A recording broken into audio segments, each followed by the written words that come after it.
morning! How are you? Conse, attorney, ano masabi mo rito dahil for completion na? Importanteng araw po ngayong umaga dahil groundbreaking ceremony po for the completion ng Ramon Magsaysay High School po natin. Isa sa pinaka-importante po ay alagaan natin yung edukasyon ng mga kabataan. Bilang isang abogado na maka-importante din po yun sa akin dahil isa po yun na susi para makaulat sa atin. Wow. Actually sa District 4 dalawa talaga ang pinakamalaking school dito, no? Sa District Magsaysay and Dr. Albert Elementary. baka matagdagan pa. Sana. Dami naman. Good morning, Conse Attorney.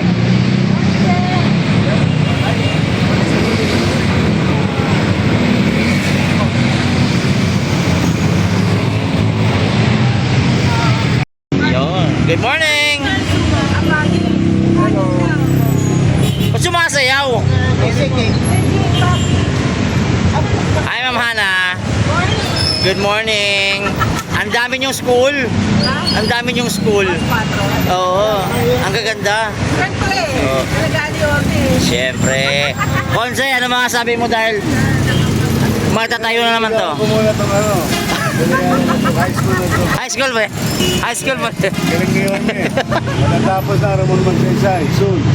Sa 4, dalawa ang pinakamalaking school, pinakamagandang school nandito. Baka matagdagan pa to. Oo. Galing ngayon eh. State of the art. State of the art.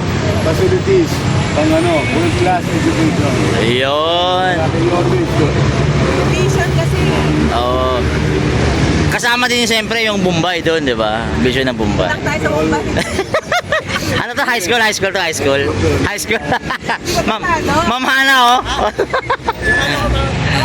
Good morning again, mga kaibigan. Good morning. Conse, ano pang masasabi mo dahil dito tayo parang mas maganda. Ano masasabi mo dahil for completion na to?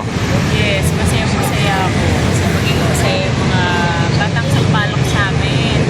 At parang ano na to, wala international na rin ang itsura katulad ng Albert. Actually, pangalawa na to, no? Yes, pangalawa na to dito sa Ano bang sunod? Meron pa ba? marami pa. Marami pa.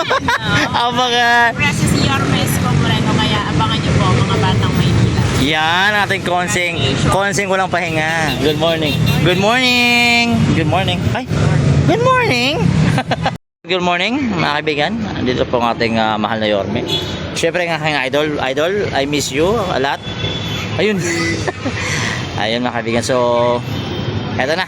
Dito na tayo sa may Ramon Magsaysay High School. At samahan natin ating Yorme.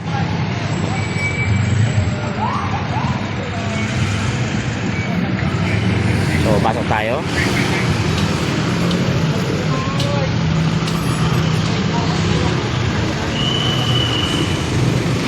Leia, good morning. Balas naman ang duty ko. Pogi naman yan.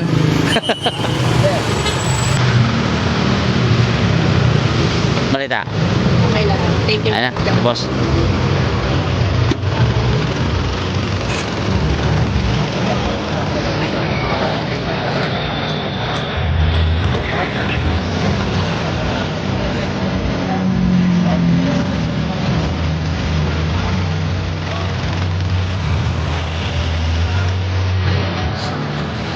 Mga kapwa ko po Batang Maynila, kapiling na po natin ang ating minamahal na alkalde, Mayor Francisco Isko Moreno Dumagoso at ang ating butihing Vice-Alkalde, Vice Mayor Chi Atienza.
Ay, sorry.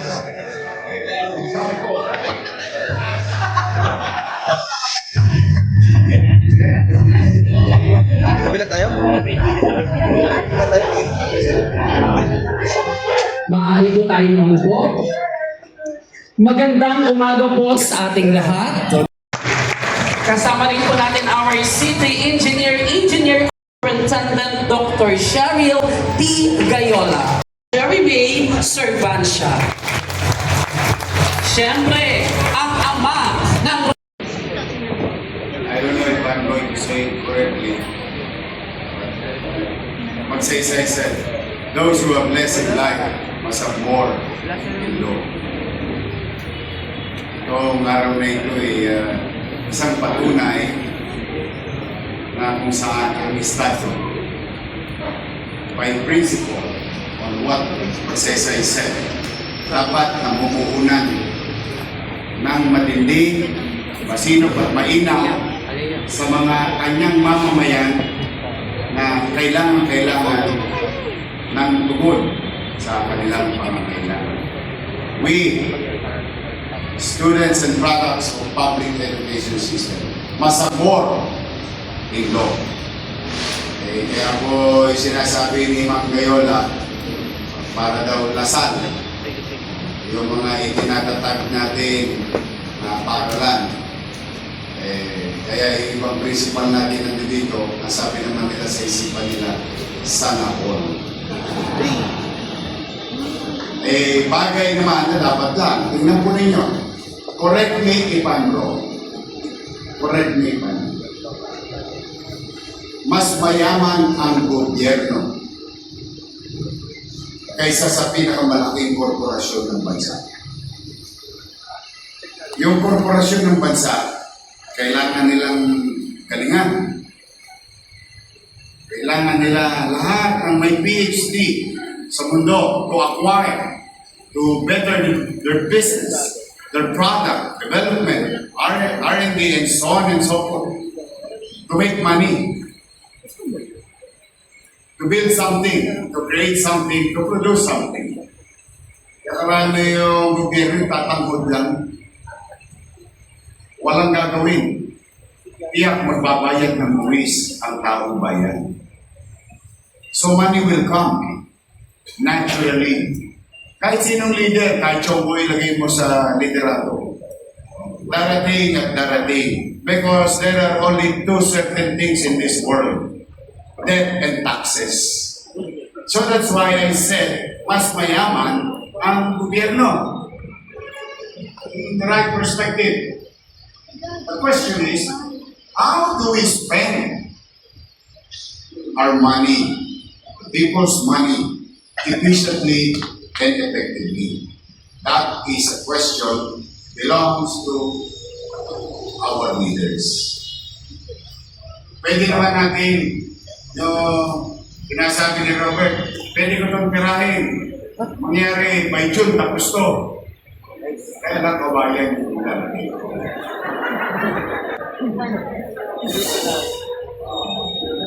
Kaya lamang, kaya tayo nagseremonya ngayon. Para pag-alapin ulit ang damdamin ninyo. Kasi marami sa inyo, lalo yung mga nanay ninyo, yung mga teacher ninyo, parang nawawala ng pag-asa. Para bang kailan?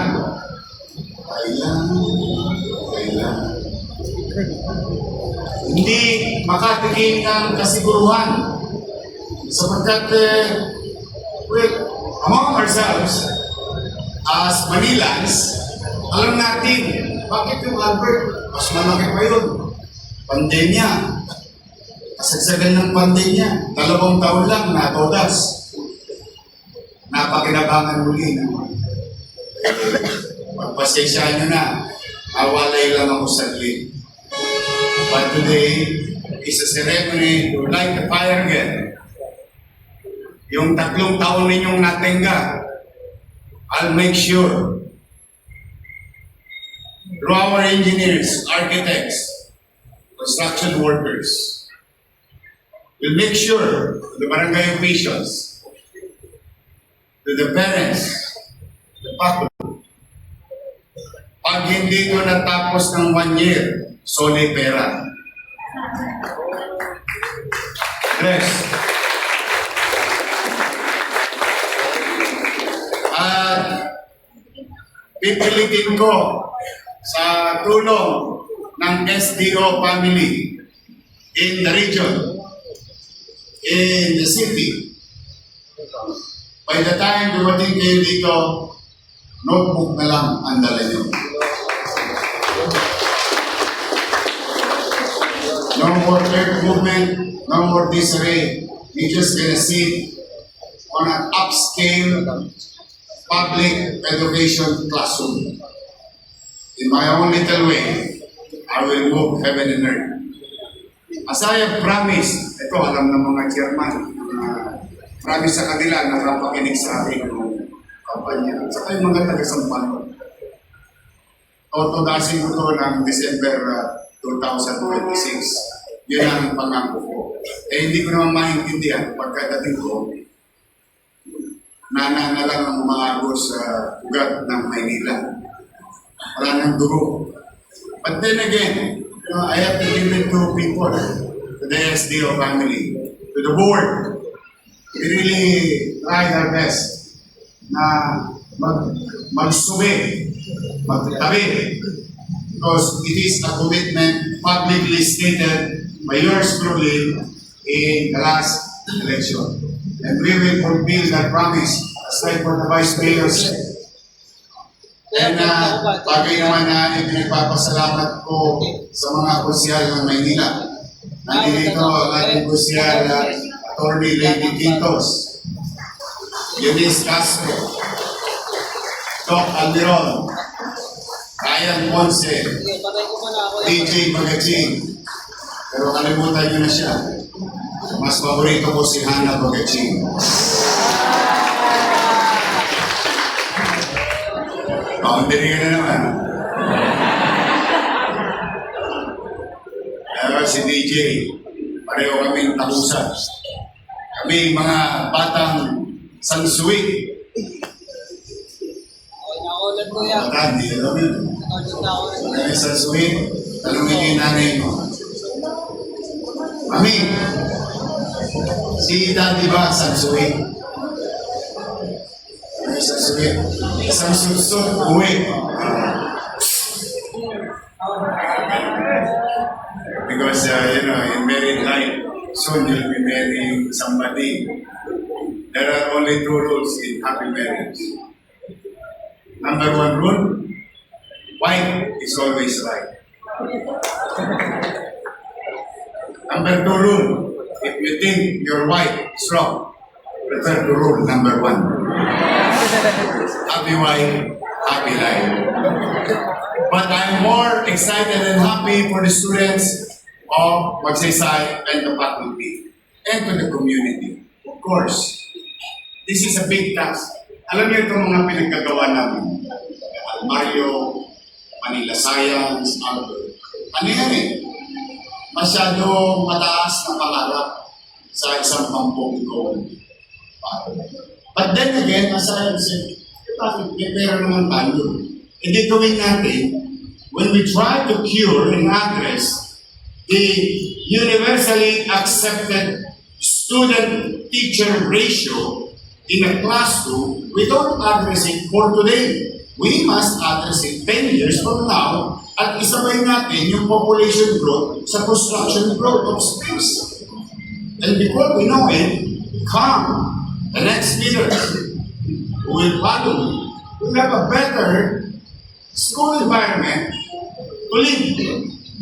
Ganun na talaga ang pagkaplano. Unang-una, mahal ang lupa sa Maynila. More ba lupa sa Maynila? Ako napakamahal. Kaya dito kahit ismet nagkakatalo. Kaya nga bagay dito nakakain, nakakahoy. Kasi sayang din yung 1 square meter. But the thing is, you can just focus the resources, address one problem at a time, continue and consistent and put persistency in the program. Before you know it, madami na pala. Kaya sa aming Congresswoman Maceda, maraming salamat sa pakikisa sa programa pang-innovasyon. Sa ating mga principal, to the DepEd family, to the SDO family, to the faculty, nadali nyo yung allowance. Kaya update ko lagi. And soon, kami ni Mang Gayola, may pinag-uusapan na kanina, yung endgame ko. You know, you may look at this by its face, where I am trying to confront the universally approved, acceptable student-teacher ratio. But may endgame to. Because we created space, and someday, somehow, malay ninyo, makarinig kayo ng teacher na may condominium na 2-bedroom. Malay nyo. Because, here there is nobody. When you plan ahead, when you plan things, you got, ano yung subsequent effect? Ripple effect na pwedeng mangyari. That will bring us another confrontation with a social perennial problem by doing one thing. Kaya yung madalas ko pong sabihin na pumanatag kayo, mag-iinom ako, sisinupin ko. There is action behind those words. And hopefully someday, through the help of our SDO family, we can come up and get to that end game for our faculty in the city of Manila. At saka yun yung drawing. Nangyari na po yun sa engineering.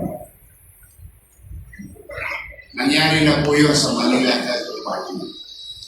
You heard it already. You saw it already.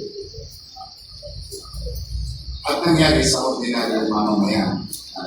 At may mangyayari sa Malso para sa mga mamamayan. So, then, let me repeat. Pumunta kayo ng mga maliit na kakayanan ng ating bansa. Under our watch, we'll spend efficiently. And we'll invest. Continue to invest to NBN. NBN. Doon na tayo. Hindi na kumal. Yung mga palamutit, halamaning, bulaklaking, pakislap-islap. Ang tawag ko lang dyan, Ajinomoto. Umami. Pampasarap ng lasa. But the main ingredients in the addressing the quality of life, pagpapataas ng kalidad ng pamumuhay ng tao. Yun ang ating pupunan na MBN, Minimum Basic Needs, Education, Healthcare, Housing, and Jobs. These are the 4 things. The way I look at it, and I may be wrong, but as far as my experience is concerned, as far as the data and science of governance, this is what we call the real, true poverty alleviation. pagpapataas ng kalidad ng pamumuhay ng iyong nasasakupan. Maliwalas ang pamayanan, may kapanatagan, at may programang pangkasalukuyan, may programang pangmatagalan. So, doon po tayo. Kaya, again, to the project manager, the vice mayor, Engineer Andres, to our principal, to our superintendent, to our congressman, councilors, we, your principals, and SDO family, in government, magbubuti kami. Kayo ba may jacket na? Wala kayong jacket? Bigyan ng jacket. Kasi, pag-sokupan nyo next year. Tapos, lastly, on the side, ewan ko kung napansin nyo lang mga chairman, for sure, nagawa na rin kayo ng mga event dito ng araw. Ito, alam ko ng mga teacher, mga student. Napansin nyo maliwalas. Yung hangin, tagos-tagos. The way it was in our way. Kasi that's supposed to be maliwalas. Baka mamaya, may soccer player pa sa inyo pagdating ng araw. Walang sinabi yung eskwela ng anak ko. Saber. Ito na ko ng open, yung Saber School. Mas maganda pa kayo sa Saber School. And if I may share to you one of those discussions, why am I building this much for public education system? Kanila din ako sa kanila. Ako, hindi ako pinalala. Pero maswerte ako sa nanay. Maswerte ako sa tatay. Sa lahat ng talaga buhay nila. Talaga ganun. Pero yung mga anak ko, pinalad na. Okay, bakit? Pinalad na ako. Hindi na nila natikman ang magpatuhan ng fried chicken araw-araw. Kami, kahit kami mahirap, ang chicken joy sa amin, sasawa kami. Chicken joy sa umaga, chicken joy sa tanghali, chicken joy sa at may merienda pa kami tiyang. Pero hindi yung experience sa mga anak ko. Ang experience nila maayos. Ay sabi ko sa akin. Yung na-experience ang anak ko sa pribadong paaralan, maramdaman ng mga magulang na ma-experience din ang anak nila.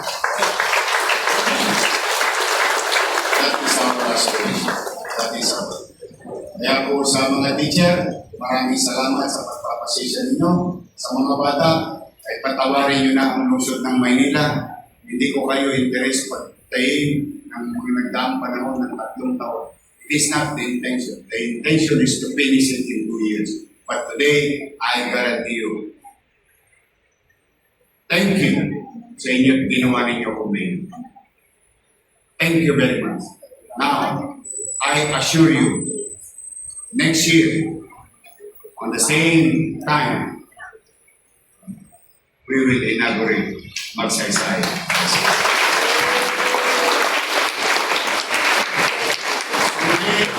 Confident sa punan niyong kasamaan, lagi po kayo welcome sa Manila. Sabi nga ng mga principal, sana all, sana tondohay naman next time. 209.